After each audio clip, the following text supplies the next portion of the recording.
may not be able to do much about the weather, but we do need a better plan for putting out a burning city than waiting for rain. America is so partisan now that even when there's a disaster of any kind, so many people choose to defend their own team, even over. A lot of Democrats in this one-party state this week went right to, don't blame politicians, you can't do anything about the wind. Which is exactly half true, the wind part. Yes, fire is a tough fight out here, and yes, global warming absolutely makes it worse. But that's largely out of our control. What are we going to do? Pass a ballot measure to make sure Chinese stop burning coal? It's no wonder that in 2021, San Francisco issued only 2,000 permits for new homes. Sure, there are people living in the streets, but that's because we want to make sure the apartments they don't live in are perfect. I don't fear AI anymore because it couldn't possibly be any more robotic than the humans who run things now. Bill Maher has exposed one force he believes is doing serious damage to California. And here's the twist. It's likely never crossed your mind before. On Real Time with Bill Maher, the comedian delivered a raw, ruthless breakdown that could seriously unsettle the Democratic Party. So hit subscribe, buckle up, and let's begin right now. There is a deep state, which is the bureaucratic class that justifies its existence by making up new rules, and that's my job.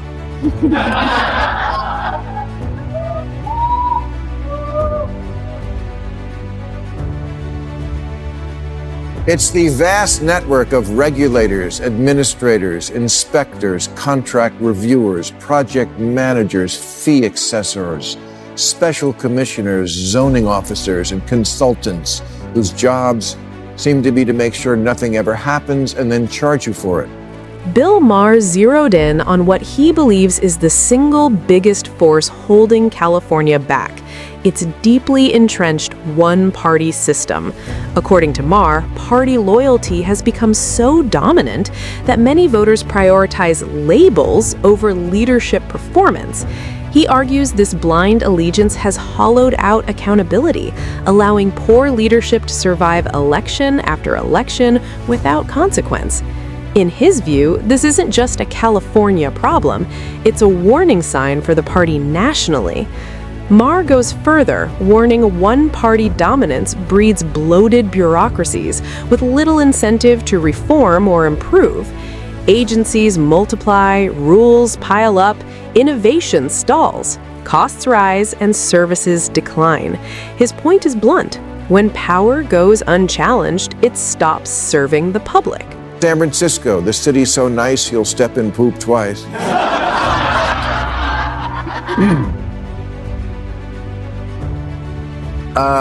There's an area where homeless people were urinating and defecating, and it was starting to annoy the people breaking into cars. So the city tried to build a public toilet last year, but then gave up when the cost hit $1.7 million. Not $1.7 million for a public toilet system, $1.7 million for one toilet. And this wasn't some magic toilet that catches your phone when you drop. Yes, you heard that right. Maher isn't exaggerating or being dramatic. San Francisco projected installing a single public toilet could cost taxpayers more than $1 million. Let that sink in. This city battles homelessness, open drug use, trash, and human waste, yet basic sanitation has somehow become a luxury item. Maher uses this example to highlight runaway bureaucracy, where permits, consultants, and reviews inflate costs. Simple solutions turn into absurd financial nightmares. Nothing gets done, residents suffer, and conditions keep deteriorating. Maher says this reflects deeper structural failure, where process matters more than results. So then a private company took pity on San Francisco and offered to build them their toilet for free. But after, quote, project management, construction management, architecture and engineering fees, permits, civic design review, surveys, contract preparation, and cost estimation, The free toilet was still going to cost almost $1 million. You know, if you tack on fees like that, you're not a city, you're an airline. Now you understand why so many of California's problems never get solved. It isn't just government failure, it's systemic gridlock. Even private citizens and businesses trying to help are smothered by permits, reviews, and compliance checks. By the time approval arrives, costs explode and motivation disappears. Maher argues this paralysis is built into the system. One-party dominance removes incentives to streamline, reform, or challenge bureaucracy.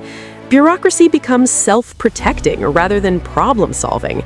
Without voter pressure or consequences, the system never corrects itself. Feels like San Francisco is actually proud of being impossible. Asked about the toilet, a spokesman for the Department of Public Works said, "We are a city of public input." Okay, but I'm stepping in public output.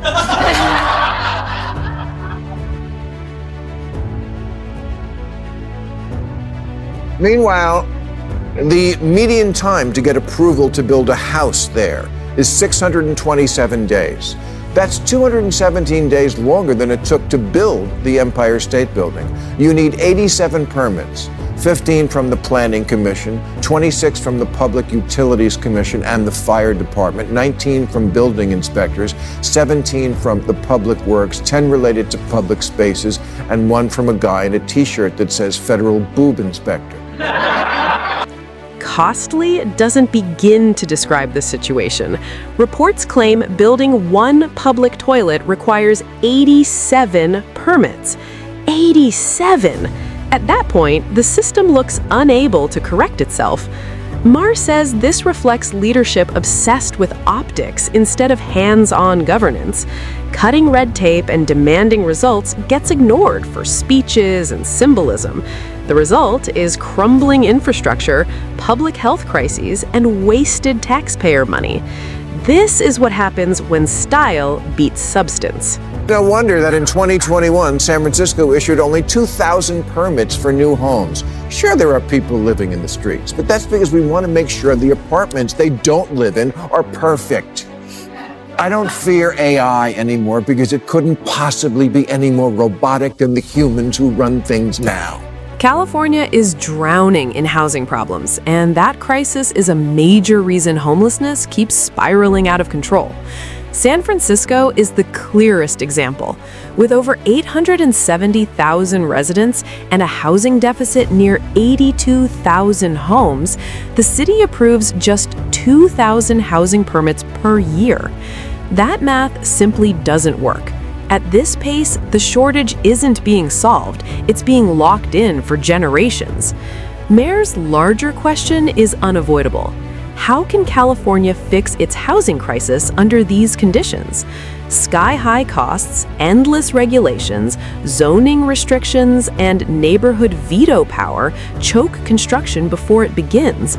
Builders walk away, rents rise, and vulnerable residents are pushed onto the streets. Until California confronts the structural barriers strangling supply, homelessness won't be solved, only poorly managed. But you also have faith in California Governor Gavin Newsom, did you not? I love him as a candidate, yes. I mean, you're right. He's not exactly what I'm describing now. Right. I think he'd be a great candidate. He has shown in recent months the ability also to move to the center. He would have to do it a lot more. But as a candidate, he looks great. Great speaker, very forceful, can be mean, which is really important, and he can do it. He also has the backing, or certainly should, of where the energy is in the Democratic Party, the far left, because he's been out front on a lot of very liberal issues, which I think is great. Gay marriage here in California and stuff like that. Pollution, all sorts of stuff that we believe in. Maher has never hidden his admiration for California's governor, but he's done pretending everything is fine. In his view, Gavin Newsom's biggest problem isn't intelligence or ambition, it's ideology. He argues Newsom has tied himself too closely to his party's most extreme positions, dragging his governorship down. The solution, he says, is simple but politically risky. Move back to the center. That doesn't mean abandoning principles, it means embracing reality. By loosening his grip on progressive orthodoxy, Newsom could finally cut through California's suffocating bureaucracy. Less red tape, faster approvals, and policies that work instead of sounding good. Maher's message is blunt. California needs results, not slogans. You know, he does have a long trail to lose the baggage of governor of the most liberal state in the country. And you know, I tell him face to face, I've said it on the show, he went too far left for me often. But it is encouraging to see that in at least 3 places I can think of, he has moved it back to the center. But he's got a long way to go if he wants to do that. Do you think a far lefty can win a national election in this day and age? A presidential election. Do you think that could happen? A far left, you mean like AOC? Yes. I'm just whether it's what you said about Newsom, whether it's an AOC. I mean, do you think somebody like that can win a general election for the presidency of the United States in this day and age? I don't think so. I don't think so either. Maher is blunt on this point. If Gavin Newsom ever wants to win nationally, he must recalibrate. According to Maher, Newsom has become the face of nearly every major culture war issue coming out of California. That may play well inside deep blue circles, but it's a liability elsewhere.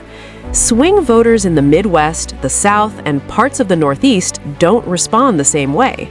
Maher argues extreme cultural positioning ties Newsom's identity to policies many see as divisive or impractical. Those same priorities, he says, have fueled bureaucracy, ballooning costs, and policy paralysis. The warning is clear. National elections aren't won on ideological purity. Without a shift towards the center, Maher believes Newsom's ambitions end before they start.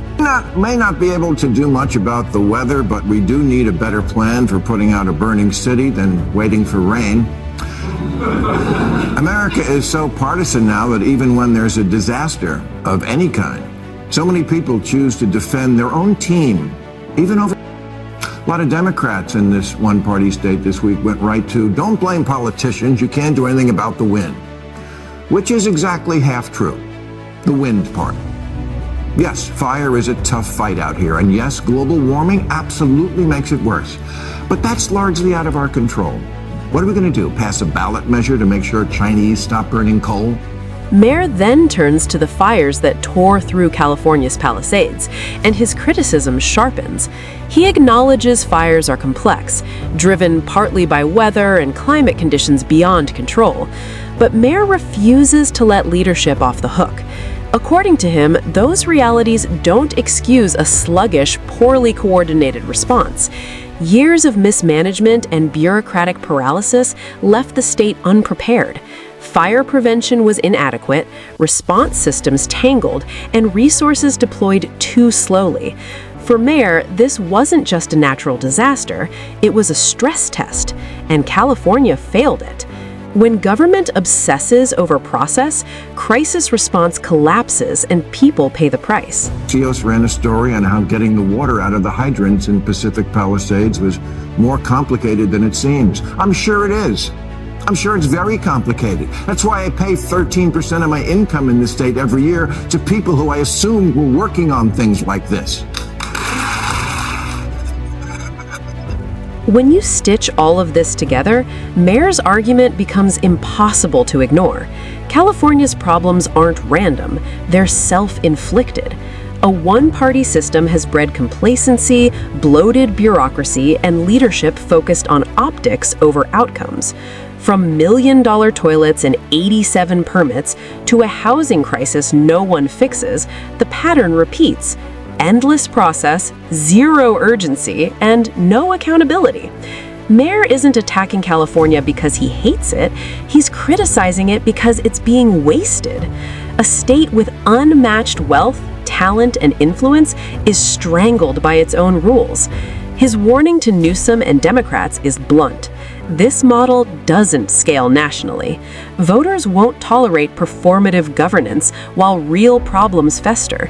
reform, compete, and govern like results matter, or accept continued failure. That brings us to the end of today's video. If you enjoyed it, like, subscribe, and I'll see you next time.